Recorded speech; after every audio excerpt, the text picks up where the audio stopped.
Oh, hi there. My name is Broliv and welcome to Breaking History. On today's show we're going to talk about ancient history. We're mainly going to focus on Vietnam, Philippines and China, and this is something you don't want to miss.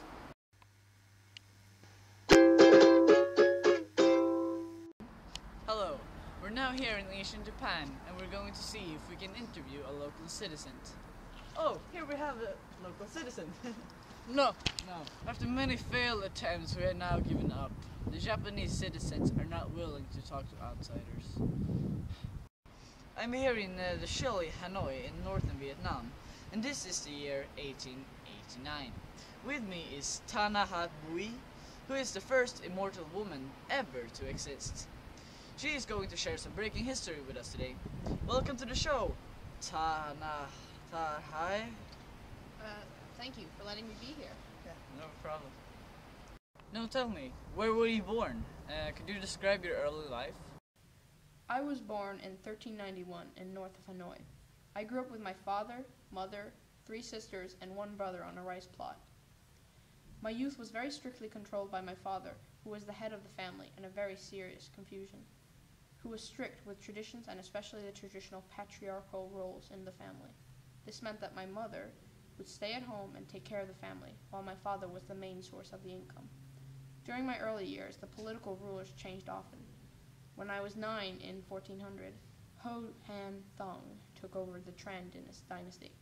The Ho dynasty only lasted for 7 years until China took over Vietnam once again in the 4th Chinese domination. What is your family situation now? Are you married? If so, what does he do for a living? And do you have children? Well, I live with my husband, 2 daughters, and 3 sons. My uncle and father live not so far away, here in Hanoi, well, northern Vietnam, as you may see. Because my husband is an army general, we also can afford to own a rice plot outside of Hanoi.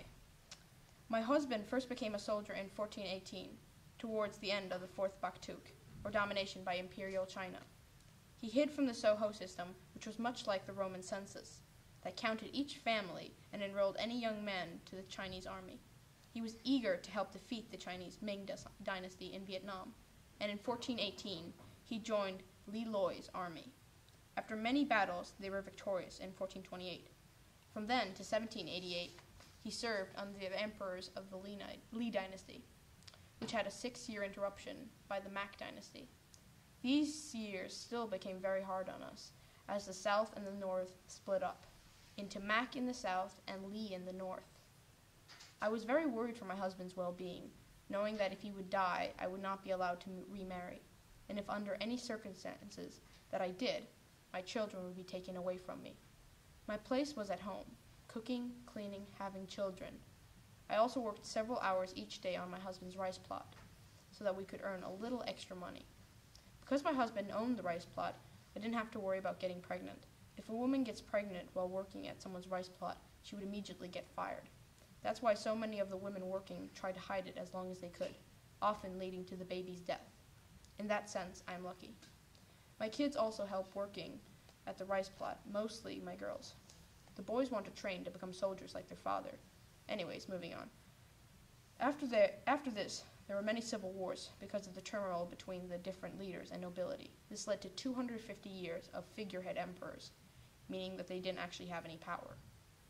This eventually ended with the 2 brothers, Trinh and Nguyen. Trinh was the one in power, but Nguyen also wanted power, so the brothers once again split the country up into 2 sides, Trinh in the north and Nguyen in the south. My husband then served under the Trinh emperors for many years. Eventually both the brothers died, so their sons and grandsons took over, Trinh Trang and Phuc Nguyen. Trinh Trang demanded that the 2 sides would be one, with him as leader. Phuc Nguyen refused, and so began yet another war between the north and the south. Many European traders took advantage of this by supplying the 2 sides with weapons and technology, mainly the Dutch, who supported the Trinh in the north, and the Portuguese assisting the Nguyen in the south. From 1627 to 1775, there was peace between the 2 sides. This is when I first got the opportunity to work as an assistant for an historian. He taught me how to read and write so that I could help compile all the history books. That is how I learned all of this. Well, after many battles between the 2 sides, a Nguyen emperor named Nguyen An managed in 1802 to become the first emperor of the Nguyen dynasty to rule the whole Vietnam. He renamed himself to Gia Long. He also renamed the country from Nam Viet to Vietnam. During the Nguyen dynasty, Vietnam was actually controlled by the French, who had invaded. Total French control became official in 1883, when the imperial court was forced to sign the Treaty of Protectorate, giving the French legally full power, even though they had been there since 1858. During World War II, the resistance group Viet Minh, created by Ho Chi Minh, fought back the Japanese and French with assistance from the US. In 1945, after the August Revolution in Vietnam, Ho Chi Minh declared independence at the Hanoi Rally. Not too long after this, the French tried to reconquer Vietnam by force, sparking the start of the Vietnam War. This war would yet again be a war between the South and the North, but this time the South would receive help from the USA. This duo would eventually lose the war. So, are you religious? Yes, when I was younger and lived at home, we were Confucians. Confucianism is a way of living and formed and started in around 500 BCE, and later became the dominating religion of Vietnam. Confucianism is unique because it does not have a church. It's usually viewed more as a social philosophy than a religion. This philosophy has shaped Vietnam with its highly organized hierarchy and regulated relations between people. There are, for example, 3 principles that control women: the obedience of the father until marriage, the obedience towards husband while married, and the obedience to eldest brother when husband is dead. These principles make the life of any woman very controlled. My husband decided that we should convert to the Roman Catholic Church, which had been imported by the French and Portuguese missionaries during the 16th century. The Roman Catholic missionaries who came spread the word of their church very well, which influenced my husband's decision to convert. Could you describe a typical day in your life? Well, I have to get up every day at 4 to wash all the clothes and prepare breakfast for my family. Usually my husband isn't home. There's always a war somewhere. Even though our marriage was arranged, I've grown to like my husband, and him me. He is kind, not like many you would meet. But when he was not here, I would go early with my children to our rice plot. We worked many hours, and sometimes my uncle would come and visit. He would take the boys for training and return with them home much later. When we were done in the field, we would go home. The girls would help cleaning around the house, while I would go to the market for food or anything necessary, and for small trades. Now that I work for the historian, I no longer need to go to the rice plot. My daughters go instead. Women in urban areas can manage to find service jobs, like being a waitress or secretary. So when my daughters get older, I have high hopes for them. Since 1850, we have struggled keeping our rice plot. The French raised the taxes a lot, and many have had to sell their rice plots, and in worst case, they might even need to sell their own children. I remember when we used to follow Confucianism. They were very clear that my husband owned me and that my place was at home. My husband never saw it that way, and when the Catholic faith came with the missionaries, it appealed to us much more, so we converted to Catholicism in 1510. Even though their opinion on women wasn't too different, and the religion was associated by many with the Vietnam's colonial overlords. What kinds of items were available for purchase? Asia has always been famous for having spices that the Westerners found very attractive. We started producing silk 2000 before Common Era, which also became a very popular trading item. One of the most important trading items in Vietnam is rice, as we have the best conditions for rice cultivation. The main trading area is by the port of Phi Pho. Vietnam has also always suffered interference from other countries, such like Portugal, Spain, Italy, and then France, which came to Vietnam in around 1516 with their missionaries and soldiers. There is also the continual pressure from China. The Westerners, including the Dutch and the British, tried to make strong trading links with Vietnam, but their own quarrels in Europe and resistance from Vietnam forced them out. Only France managed to stay. With trade came influence from other countries. So, you were present during the 4th period of Chinese domination. What was that like for you? Is it better or worse now? I was very young then, and it became one of the worst times of my life. At this point, the Chinese had already invaded several times before, and we have all grown very tired of them. It became common for the Chinese to enslave men and women. The men would be forced into military service in the Chinese army, while the women would be raped and sold into prostitution. sex slaves became a large and profitable business for China. I used to sit in the library just for the sake of it, and I remember that during this time, they began to destroy all libraries and records. They also imposed as much of their culture as they could on us, replacing our books and literature with theirs. Many Chinese writers during this time portrayed Vietnamese women as one-dimensional sex objects. When the Chinese were forced out, it became a little better, but the oppression and inequality between women and men was still here. In the 1600s, Confucianism became the norm in the Vietnamese royal court, which actually first came with the Chinese conquerors in 207 before Common Era. The religion is very strict on the social order, where women, of course, are placed under men, and it was impossible to change your social position. There are several Neo-Confucian sayings that clearly express their perspective on women, like, a woman's duty is not to control or take charge, women's greatest duty is to produce a son, and a woman ruler is like a hen crowning. Even though many leaders and beliefs have oppressed women, we have at times been blessed with an open-minded leader. Emperor Li Thanthong, 1460 to 1497, during the Li dynasty, created a higher individual freedom by establishing a new law stating that women no longer had to seek permission from male relatives in order to marry. But through times and new conquerors, these kind of promises disappear. So to conclude our interview with David Bowie, we can see that many of the events that took place during the Age of Discovery and later have influenced the Vietnamese society today. The fact that France stayed when other countries left Vietnam led to France in around 1839 creating an Indo-Chinese empire, including Vietnam, Laos, and Cambodia. This can be linked to the later Vietnamese War in 1955. The remaining on the Confucianistic society, where a woman's greatest duty was to produce a son, still to a certain extent remains in Vietnam. The fight for women's independence in Vietnam was long. Women elected for any political position would often refuse, as they believed their greatest duty was towards their husband and family. It was not until 1946 that laws were introduced that gave women rights to, for an example, choose who they wanted to marry. Today, the position of women has improved, although women still holds the main role of domestic labor, especially on the countrysides, where traditions usually stay intact to a larger extent. So, thank you for your time, David Bowie. No problem. I feel honored. Hello, we're here in ancient China, and today we're going to interview a Chinese historian. So, where is China, and who ruled it? Well, those are two fairly simple questions to answer. China is located in the northeastern part of Asia, and its rulers are called emperors, or were called emperors.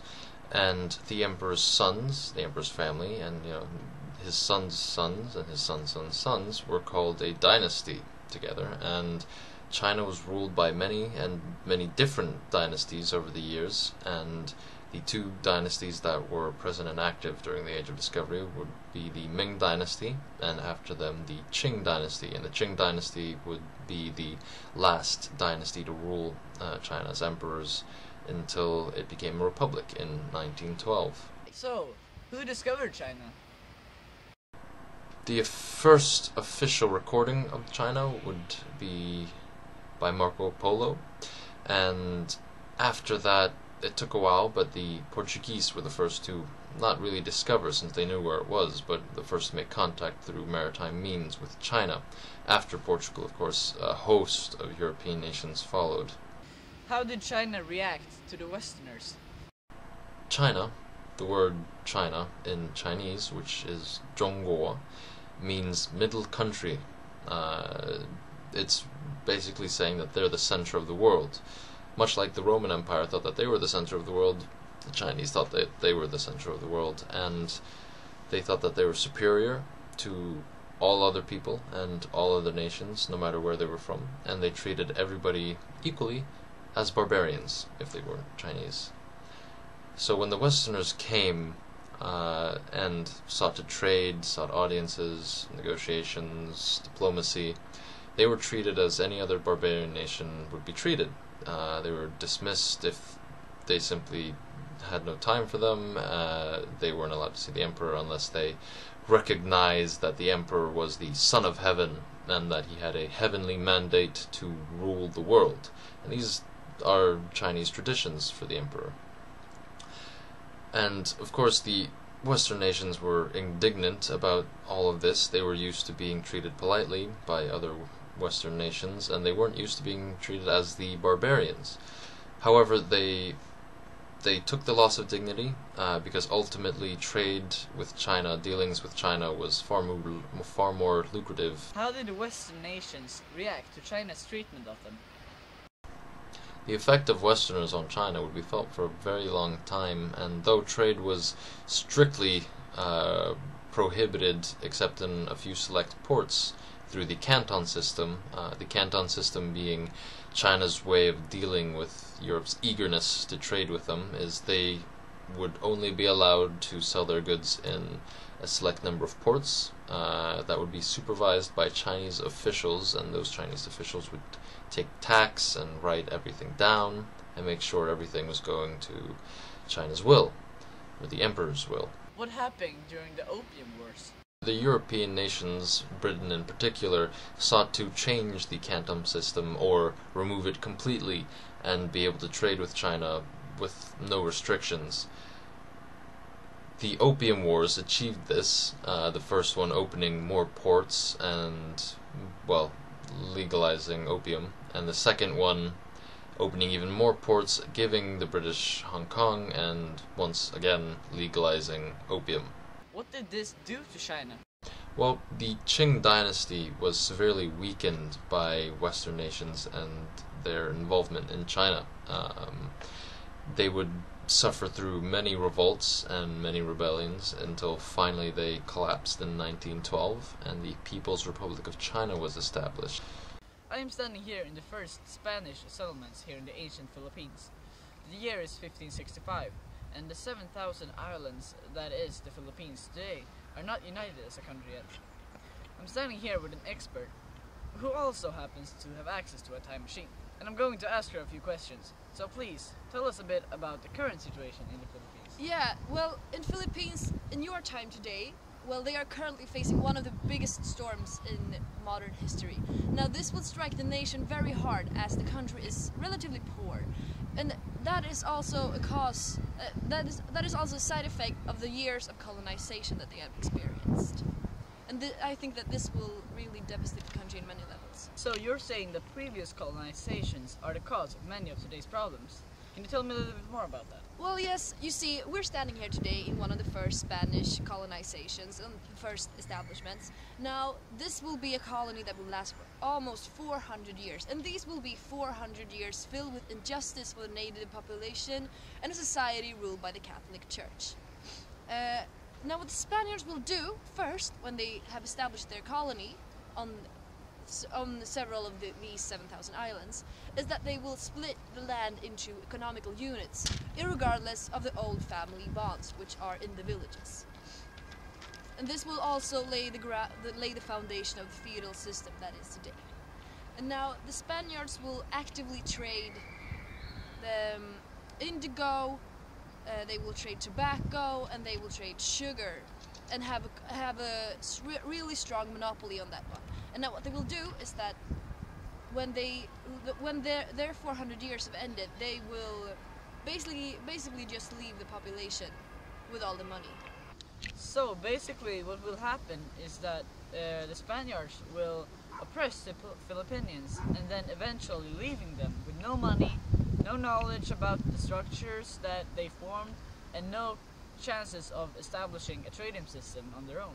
Well, yeah, that's basically what's going to happen. But there's more to it. You see, in the 1800s, the Philippine trade, or the Spanish trade, that is going to be partially out-conquered by salesmen from Hong Kong. Now, this will strike very hard on the Filipinian farmers, and it will actually cause into several riots and several rebellions.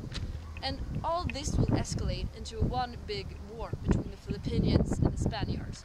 Now, in some weird way, oil, USA gets involved. And the war ends with that the Spaniards give Philippines to USA. Now we're talking at the end of the 19th century or so. And the Americans are not going to be really any better than the Spaniards when it comes to treating the native population as equals.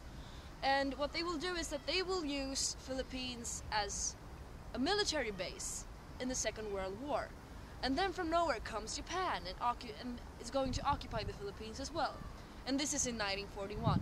Now that occupation won't last for very long because the Philippines are going to be a free country in 1946. So hang in there, Philippines. Wow, that is some breaking history right there. But one thing that I don't understand is this. How could the Spaniards possibly invade 7,000 islands and convert the native population who haven't changed in over 50,000 years to their beliefs and their ways? Well, you see, that's not really what will happen, because, you know, there are 7,000 islands, and there's a huge diversity when it comes to culture.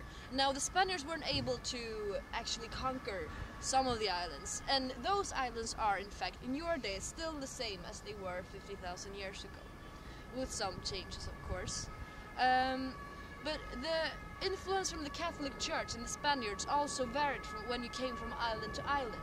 And in fact, some of the islands in the south actually had Muslim beliefs before the Spaniards got there, so their rule weren't really strong there. But how did the societies look before the Westerners came there? Well, you see, it kind of varied from island to island as you went through, because, you know, most islands looked the same. It had the villages kept together by family bonds, and mainly getting their resources from small crop fields, primitive crop fields, or even the jungle. I can only imagine the diversity of these 7,000 islands. Thank you so much for taking your time answering these questions. It's been great to hear more about what will happen to this future country. Well, thank you too, bro. This has been really fun for me and a really great opportunity. But now I'll take my time machine and go. My people need me. Huh. Yeah. Well, this has been Roliv from Breaking History. See you next time. Change, turn and face the strain. Change.